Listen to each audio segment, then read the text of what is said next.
Bon, je savais pas trop comment vous parler de ce petit voyage. Pour ce qui est de l'expérience du voyage à vélo en elle-même, elle est assez banale et il y a quand même beaucoup de livres, d'articles et de vidéos qui parlent de ce sujet et qui le font, bien mieux que je ne saurais le faire. Alors, je vais plutôt essayer de partager avec vous ici, quelques pistes de réflexion autour d'un sujet central de ce petit périple. Pourquoi dessiner en voyage? Au début, j'avais prévu de pédaler 1 ou 2 ans en direction de Taïwan.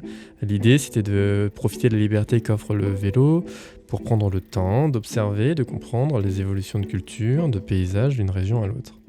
Et forcément, j'ai choisi 2020 pour partir.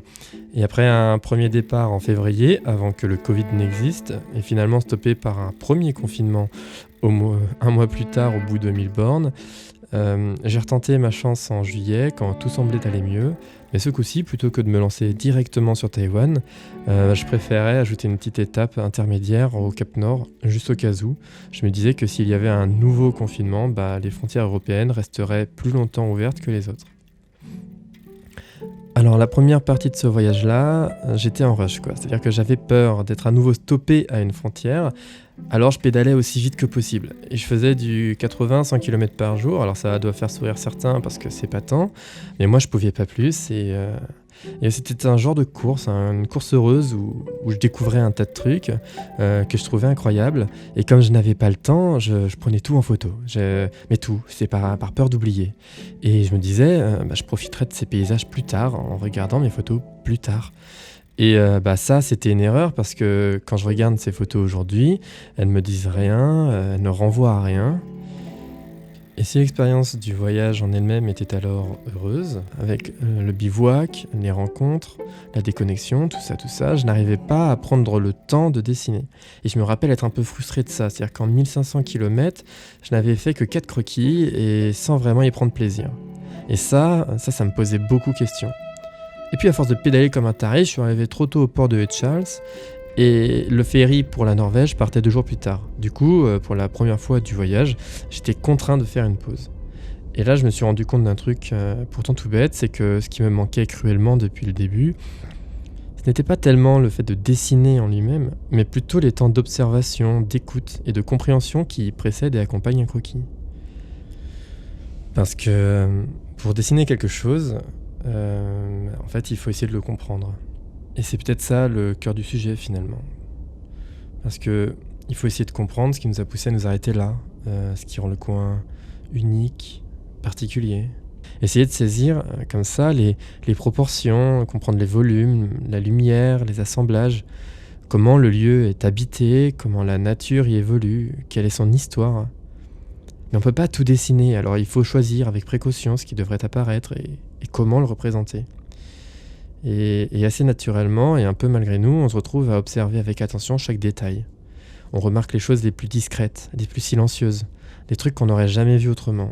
On se fait aussi petit et discret que possible pour laisser le site s'exprimer au maximum. On s'oublie, on disparaît, on est comme dans une petite bulle hors du temps, et on se laisse porter par l'histoire de ce que tous ces petits indices nous racontent. Par exemple, sur ce que racontent les extensions successives d'un bâtiment, sur l'évolution de ses usages. On imagine son passé, ou ce que pourrait suggérer un cendrier qui déborde sur la lèche d'une fenêtre, par exemple, ou alors on essaie de se mettre à la place d'un arbre qui se contorsionne pour chercher la lumière. Enfin bref, je pense que vous avez saisi l'idée, et finalement, on se rend compte qu'une ruelle, par exemple, qui pourrait sembler plutôt banale, est en fait extrêmement bavarde si on fait l'effort de l'écouter. Et on se met à éprouver une forme de tendresse pour ces endroits que l'on a observés. Bon là je vous parle d'une ruelle, mais pour chaque lieu, c'est un tas de petites expressions du vivant que l'on capte et qu'il faut essayer comme ça de saisir, de comprendre. Et puis quand on dessine, on se rend compte aussi que l'on s'est trompé. On a mal compris certaines choses. Alors il faut regarder à nouveau, comprendre notre erreur. Ça laisse des traces sur le papier, le croquis n'est pas parfait. Et c'est peut-être ça aussi qui fait la richesse de l'expérience. Enfin je vous dis ça là comme si c'était une évidence, mais personnellement, moi j'ai mis du temps à le comprendre, c'est que ce genre de croquis n'a pas vocation à être un truc fini, parfait ou beau.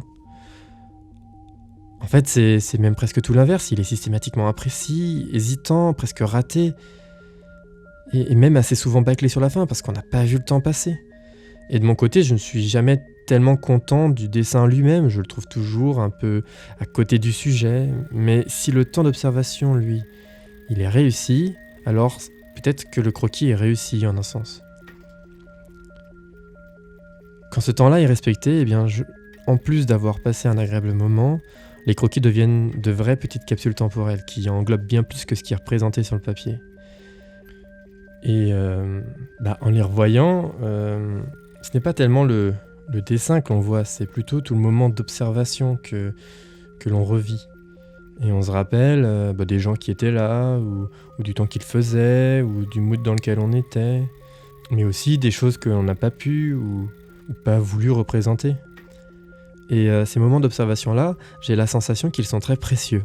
Ils vont peut-être même un peu à contresens de l'accélération et de l'égocentrisme ambiant actuel. Et c'est peut-être ça qui rend cette démarche encore plus importante aujourd'hui. C'est pour ça que j'aime dessiner et c'est aussi pour ça que je voulais dessiner pendant ce voyage. C'est un bon outil pour apprendre, pour comprendre et pour s'intéresser à ce que l'on voit. Et même si on se trompe dans les hypothèses, au moins on se pose des questions, on se met en retrait et on écoute. Et même on s'autorise aussi un peu à rêver. Même si c'est un peu mal vu aujourd'hui, quoi. Et moi, j'ai besoin de ça, sinon j'ai l'impression de survoler les choses. Mais pour se mettre dans cette posture, il faut du temps. Et ce que je n'avais pas vu venir, c'est que sur un vélo, ou même dans n'importe quel voyage finalement, les journées sont une espèce d'enchaînement de paysages passionnants. Et du coup, j'étais émerveillé H24. Et en même temps frustré de ne pas pouvoir accorder suffisamment d'attention à toutes ces choses. Alors c'est pas très facile à avouer comme ça, mais pour me sentir bien dans ce voyage, j'ai dû commencer par faire le deuil d'une idée qui m'était pourtant chère.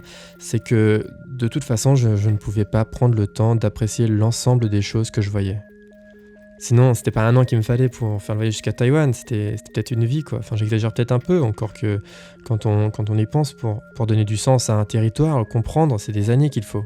Alors en voyage, on est forcément un peu à la surface des choses. Et du coup, je devais arrêter cette espèce de boulimie qui me poussait à vouloir tout capturer, tout saisir, tout retenir. Il valait mieux vraiment se mettre à l'écoute de certains lieux et accepter de laisser les autres tranquilles. Et si je vous dis ça là, c'est parce que j'ai l'impression que ce que j'ai vécu, c'est aussi vécu par un tas de gens. Quand on dispose d'un temps très court pour découvrir une ville ou un pays, on aimerait tout voir, tout faire.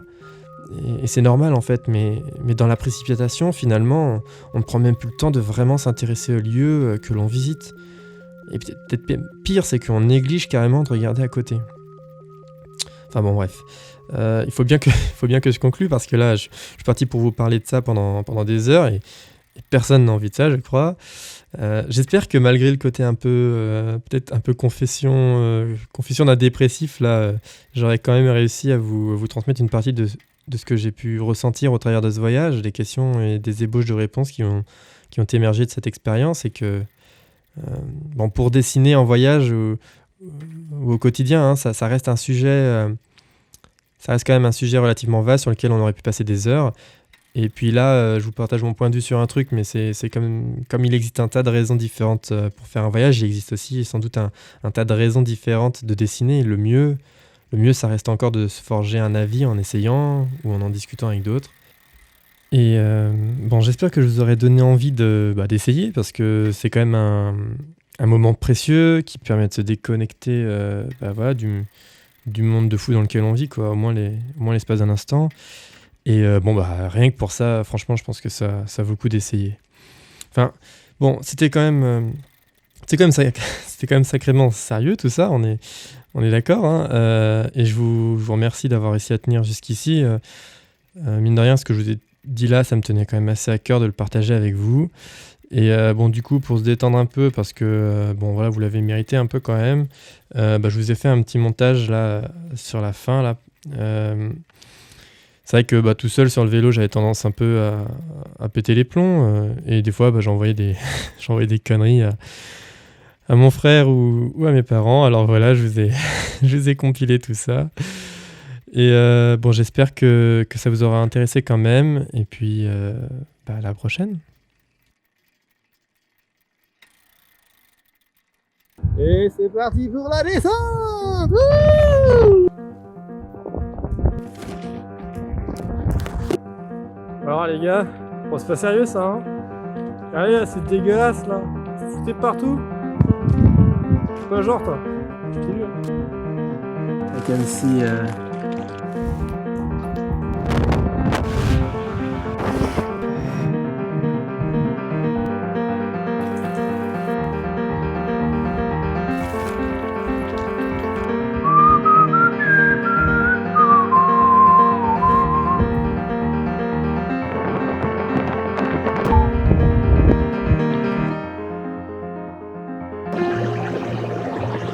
La route est encore plus belle lorsqu'on est hors des tunnels. 3 kilomètres dans les plus longues galeries, creusées par les nains. Elles se sombres ces galeries. Mais qui c'est sombre?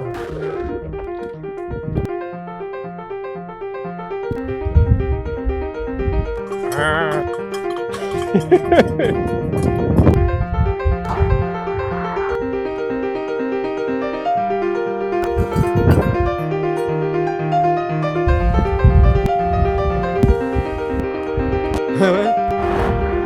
C'était marrant ça.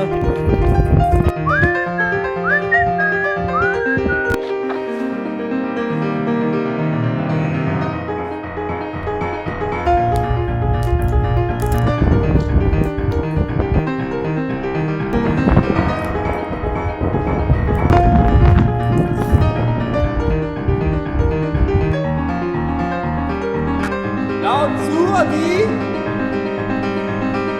il faut trouver sa voie. Et moi, j'ai trouvé ma voie.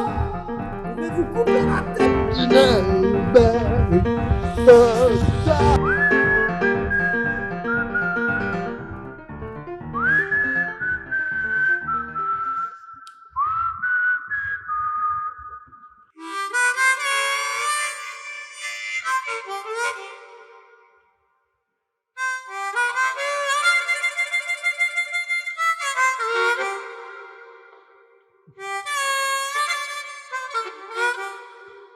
Oh yeah!